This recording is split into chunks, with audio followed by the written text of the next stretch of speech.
ਝੱਲਿਆ ਜੀ ਨੂੰ ਜੀ ਹੁੰਦੀ ਏ, ਹੋਰ ਮੁਹੱਬਤ ਕੀ ਹੁੰਦੀ ਏ।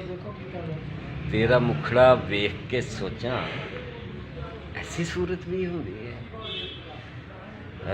ਹਰ ਇੱਕ ਦਿਲ ਦੀ ਪ੍ਰੇਮ ਕਹਾਣੀ ਸਮਝੋ ਸੱਚੀ ਹੀ ਹੁੰਦੀ ਏ। ਵਾਹ ਮੇਰੀ ਹਰ ਇੱਕ ਗਜ਼ਲ ਹੀ ਕਸਮੇ ਮੇਰੀ ਹਰ ਇੱਕ ਗਜ਼ਲ ਹੀ ਕਸਮੇ ਖਾਲਿਸ ਦੇਸੀ ਘੀ ਹੁੰਦੀ ਏ। ਵਾਹ ਜੀ ਵਾਹ ਪਿਓ ਦਾ ਲੱਕ ਜੋ ਦੂਰਾ ਕਰਦੀ ਉਹ ਮਾੜੇ ਦੀ ਧੀ ਹੁੰਦੀ ਏ। ਵਾਹ ਜੀ ਵਾਹ ਪਿਓ ਦਾ ਲੱਕ ਜੋ ਦੂਰਾ ਕਰਦੀ ਉਹ ਮਾੜੇ ਦੀ ਧੀ ਹੁੰਦੀ ਏ। ਹਰ ਇੱਕ ਦਿਲ ਦੀ ਪ੍ਰੇਮ ਕਹਾਣੀ ਸਮਝੋ ਸੱਚੀ ਹੀ ਹੁੰਦੀ ਏ। ਵਾਹ ਜੀ ਵਾਹ ਪਹਿਲੇ ਤੋੜ ਦੀ ਬੋਤਲ ਵਰਗੀ ਪੂਰੀ ਕਿੱਥੇ ਪੀ ਹੁੰਦੀ ਹੈ। ਵਾਹ ਜੀ ਵਾਹ ਪਹਿਲੇ ਤੋੜ ਦੀ ਬੋਤਲ ਵਰਗੀ ਪੂਰੀ ਕਿੱਥੇ ਪੀ ਹੁੰਦੀ ਏ।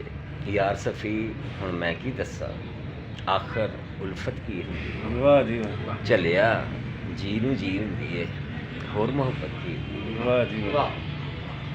ਥੈਂਕ ਯੂ ਰਾਣਾ ਸਾਹਿਬ। ਛਾ ਗਿਆ